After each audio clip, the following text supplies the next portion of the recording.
For most of human history, millions of people died from diseases that no one could explain.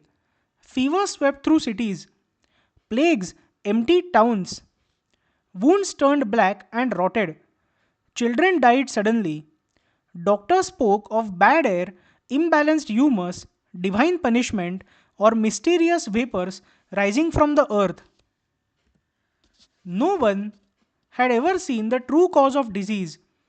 It was simply unimaginable that something too small to see could kill a human being, and not just one human being, but millions of human beings in waves after waves of plagues and other diseases.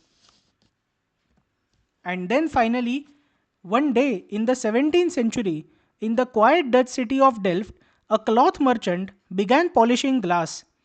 His name was Antony van Leeuwenhoek. He was not a university scholar. He did not speak Latin fluently. He held no academic post. He just ran a draper's shop. His job was to inspect fabric, and for that he used small magnifying lenses to examine the tightness and quality of threads. But curiosity gripped him.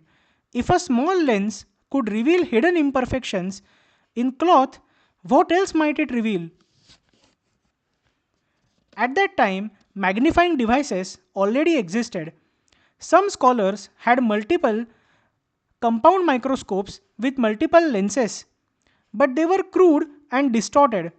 Leeuwenhoek, obsessively patient, began grinding and polishing tiny glass spheres by hand.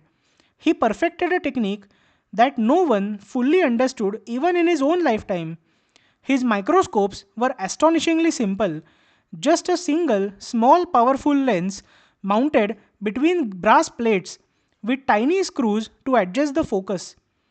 They were small enough to hold in one hand, almost like a jewel, and yet they could magnify up to 200 or even 300 times, far superior to many compound microscopes of the era.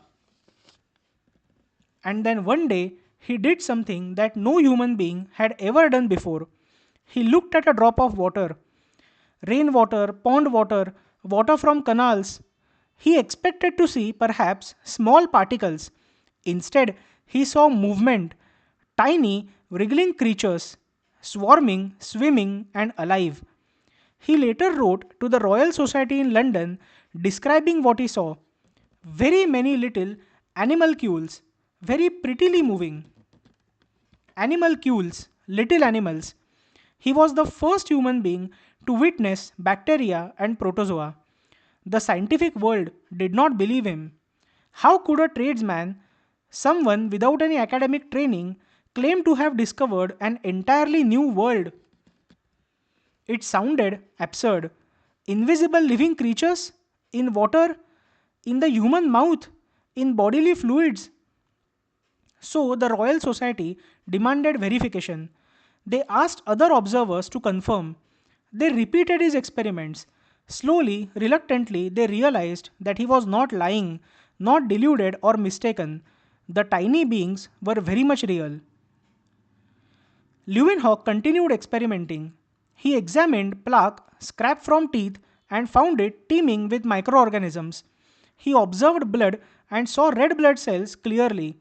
He watched blood flow through capillaries in living tissue. He studied muscle fibers. He looked at semen and discovered sperm cells, which triggered enormous debates about reproduction.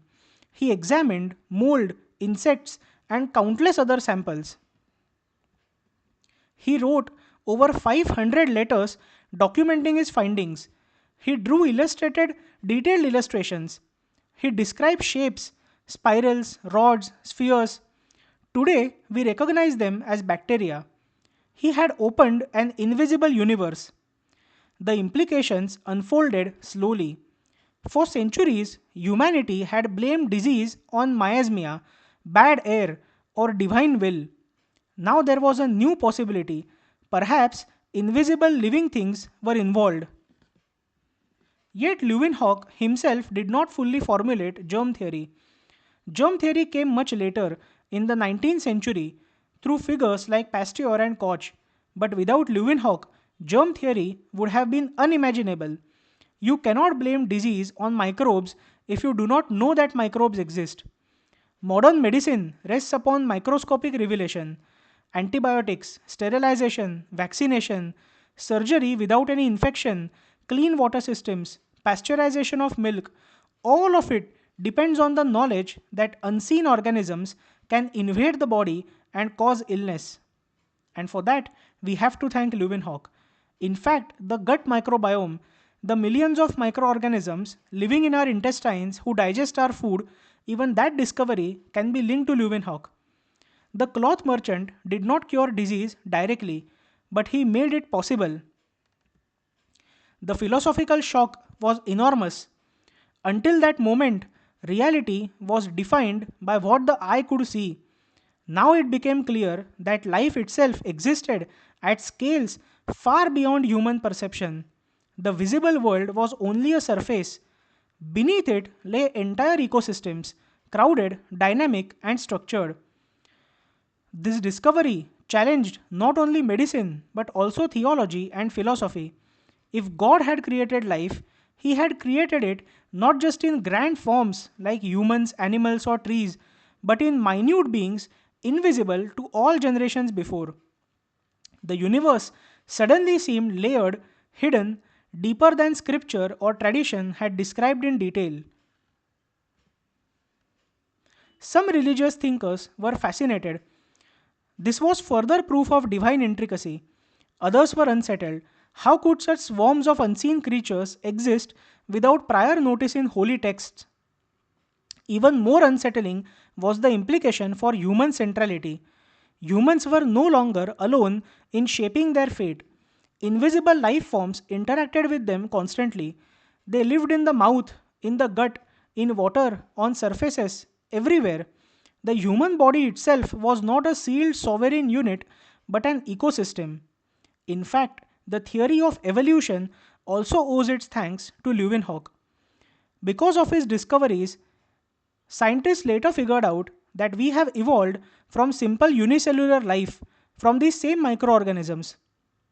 The scientific establishment had initially doubted him because he did not fit their image of authority.